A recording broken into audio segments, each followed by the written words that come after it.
오늘 고난주간 수요일 새벽입니다. 오늘 본문은 예수님을 죽이기로 결의한 종교 지도자들이 예수님을 로마 총독 빌라도에게 넘기면서 시작되고 있습니다. 유대 지도자들에게 사형 집행권은 없었습니다.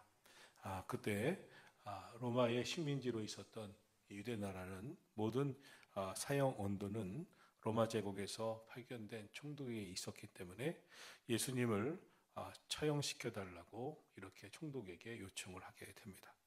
이 과정에서 우리는 두 종류의 비극적인 인물을 오늘 본문에서 만나게 됩니다. 첫 번째 인물은 주님을 은30에 판 가룟 유다의 모습입니다. 이 가룟 유다는 뒤늦게 후회합니다. 그리고 자살합니다.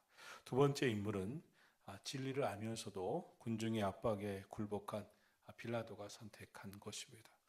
우리 인생은 수많은 경우에 선택을 하며 살아갑니다. 그런데 가룟 유다의 선택, 빌라도의 선택을 보면서 우리는 어떤 선택을 해야 하는가를 생각하게 됩니다. 특별히 우리의 삶 속에 하나님께서 개입하셔서 요청하시는 말씀들이 있는데 그것을 우리가 깨닫지 못하고 인간적인 선택을 할 때 찾아오는 비극을 또한 보게 됩니다. 오늘 우리는 이들의 모습을 거울 삼아서 우리는 어떤 선택을 하면서 살아가야 할까? 선택할 때 어떻게 우리가 깨달을 것이 있는가? 이 선택의 과정에서 부름받은 주의 백성들이 하나님의 음성을 듣는 것을 깨달아야 하겠습니다. 첫 번째로 가룟 유다가 후회하면서 선택한 행동입니다. 본문 3절로 5절입니다. 함께 읽겠습니다. 그때 예수를 판 유다가 그의 정죄됨을 보고 스스로 뉘우쳐 그 은 30을 대제사장들과 장로들에게 도로 갖다 주며 이르되 내가 무죄한 피를 팔고 그 죄를 범하였도다 하니 그들이 이르되 그것이 우리에게 무슨 상관이냐 내가 당하라 하거늘 그가 은을 성소에 던져놓고 물러가서 스스로 목매어 죽은지라. 가룟 유다는 예수님이 정죄되고 결국 심판받아 십자가의 고난을 당하게 되는 것을 보게 됩니다. 성경은 이때 이 가룟 유다의 마음에 아주 이상한 변화가 일어나고 있음을 증거하고 있습니다. 3절에 보면 스스로 뉘우쳤다 이렇게 말씀하고 있습니다. 그리고 그가 대제사장들의 무리에게 받은 은 30을 도로 갖다 주게 됩니다. 그러면서 이렇게 4절에서 그 대제사장들의 무리에게 고백을 합니다. 내가 무지한 피를 팔고 죄를 범하였도다. 이런 고백까지 합니다. 아주 놀라운 변화입니다. 어떻게 보면 회개의 자리에 서게 되는 것 같습니다. 하지만 그의 뉘우침은 곧 자살로 이어집니다. 그들이 말합니다. 4절 그들이 이르되 그것이 우리에게 무슨 상관이냐 내가 당하라 이렇게 말합니다. 우리는 이 세상을 살면서 하나님이 격려하시는 음성도 듣지만 하나님께서 세상의 소리를 통해서 하나님이 우리를 강하게 요청하시고 질책하시는 음성도 들을 줄 알아야 합니다. 그런데 이 가룟 유다는 그 뉘우침 속에서 베드로의 회개와 전혀 다른 결정을 하게 됩니다. 내가 행동한 그것을 우리와 무슨 상관이 있더냐?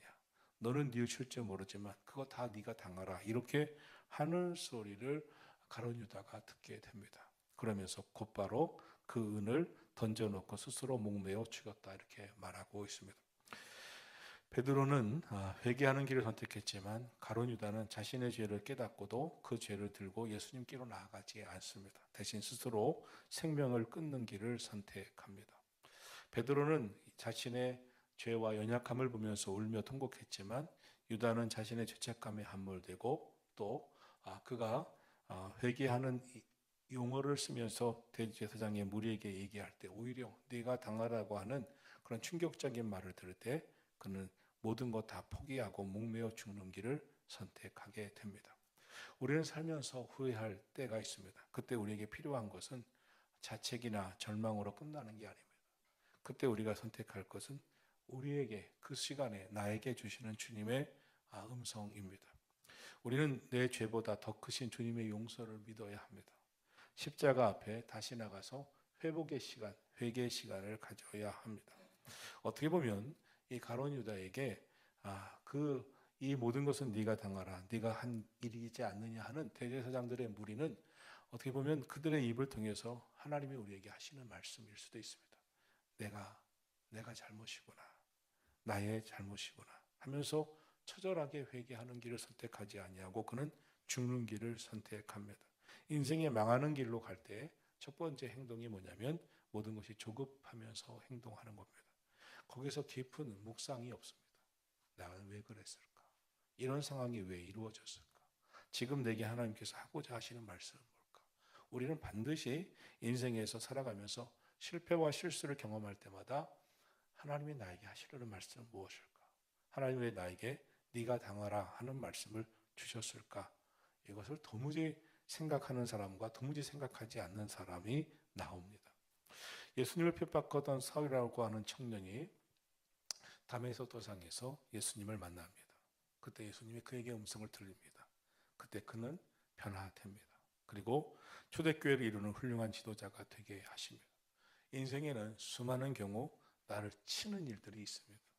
그 선택의 갈림길에 설 때 여러분 믿음의 선택을 하시고 조급한 선택을 하지 마시고 주님 앞으로 나오는 선택을 하시기를 주님의 이름으로 축복합니다. 둘째로 빌라도의 선택입니다. 본문에서 빌라도는 너무나 고민하고 있습니다. 빌라도는 로마에서 유대 나라로 파견된 총독입니다. 그런데 지금 빌라도가 결단해야 했습니다. 그 결단이 고민이 되고 있습니다. 아마도 고민이 없는 사람은 없을 겁니다. 고민은 우리 인생의 매 순간 다가오는 것입니다. 왜 우리가 고민합니까? 인생의 답을 모르기 때문입니다. 우리 인생은 고민을 멈추고 결단해야 하는 순간이 옵니다. 그런데 답을 알면서도 결단하지 못하는 순간도 있습니다. 그러면 진짜 고민하게 됩니다. 빌라도 역시 오늘 그의 인생에서 일생일대의 중요한 결정을 내려야 하는 순간이 찾아왔습니다. 우리가 주목하게 되는 것은 빌라도가 왜 고민하느냐 하는 것입니다. 결단해야 하는데 답은 다 알고 있는데 아는 답으로 결단하기가 쉽지 않은 일이기 때문입니다. 빌라도가 왜 고민합니까? 결단으로 인해서 자신이 감내해야 하는 책임과 고통을 모면하고 싶은데 그것이 그렇게 될 수 없기 때문입니다. 결단으로 인해서 자신이 감내해야 하는 책임과 고통이 있습니다. 그것을 결단하고 나아가는 것이 우리 인생입니다. 그런데 그것을 책임과 고통을 감내하고 싶지 않은 비겁함이 빌라도에게 있었습니다. 그래서 빌라도는 자기가 그 선택을 해야 되지만 결단해야 되지만 책임과 고통은 면하고 싶었습니다. 비겁한 모습을 갖고 있습니다. 결단의 책임을 모면하라고 하고 있습니다. 빌라도가 예수님의 무죄함을 알고 있었습니다. 18절, 19절 말씀입니다. 이는 그가 그들의 시기로 예수를 넘겨줄 줄 알미더라. 총독이 재판석에 앉았을 때에 그의 아내가 사람을 보내어 이르되 저 옳은 사람에게 아무 상관도 하지 마옵소서. 오늘 꿈에 내가 그 사람을 인하여 애를 많이 태웠나이다 하더라. 빌라도의 아내가 말합니다. 저 옳은 사람에게 아무 상관도 하지 마라. 경고합니다. 와, 놀랍습니다. 하나님 우리의 삶에 잘못된 선택과 결정을 하려고 할 때 하나님께서 어떻게든지 한 번 이상 말씀하시며 사인하십니다. 빌라도의 아내조차 말합니다. 너 저 옳은 사람한테 아무 상관도 하지 말라. 이때 이 선택과 결단에 머뭇거리는 가운데 하나님께서 그의 인생에 방문하신 것입니다. 내가 왜 이렇게 고민할까? 내가 왜 이렇게 선택할까? 하나님은 뭐라고 하시지? 하나님은 어떻게 하라고 하시지? 하나님 반드시 우리 삶을 스톱시키면서 하시는 말씀이 있습니다. 그래서 빌라도는 예수님을 놓아주려는 결단까지 합니다. 그러나 밀란이 날까 봐 두려워합니다. 17절입니다. 같이 읽겠습니다. 그들이 모였을 때 빌라도가 물어 이르되 너희는 내가 누구를 너희에게 놓아주기를 원하느냐? 바라바냐 그리스도라 하는 예수냐? 다시 21절로 22절 보겠습니다. 총독이 대답하여 이르되 둘 중에 누구를 너희에게 놓아주기를 원하느냐? 이르되 바라바로소이다. 빌라도가 이르되 그러면 그리스도라 하는 예수를 내가 어떻게 하랴? 그들이 다 이르되 십자가에 못 박혀야 하겠나이다. 군중들이 소리칩니다. 바라바는 놓아주고 예수는 십자가에 못 박으소서. 결국 빌라도는 대중들의 외침과 자신의 권력의 자리를 지키기 위해서 무지한 예수님을 넘겨줍니다. 그리고 무슨 행동을 하는가를 보겠습니다. 24절입니다. 같이 읽습니다. 빌라도가 아무 성과도 없이 도리어 밀란이 나려는 것을 보고 물을 가져다가 무리 앞에서 손을 씻으며 이르되 이 사람의 피에 대하여 나는 무죄하니 너희가 당하라. 빌라도는 물을 가져다가 손을 씻습니다.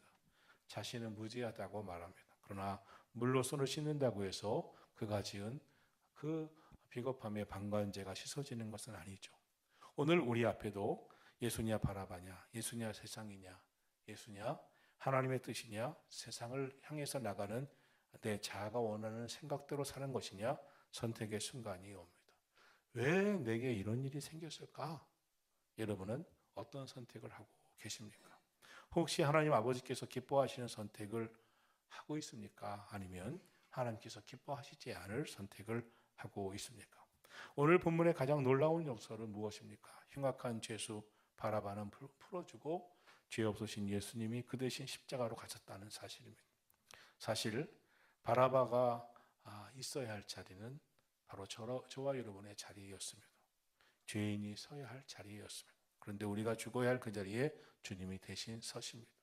성경은 예수님은 뜻대로 가셨다고 하지만 오늘 이 앞에 빌라도의 비겁한 선택을 보게 됩니다.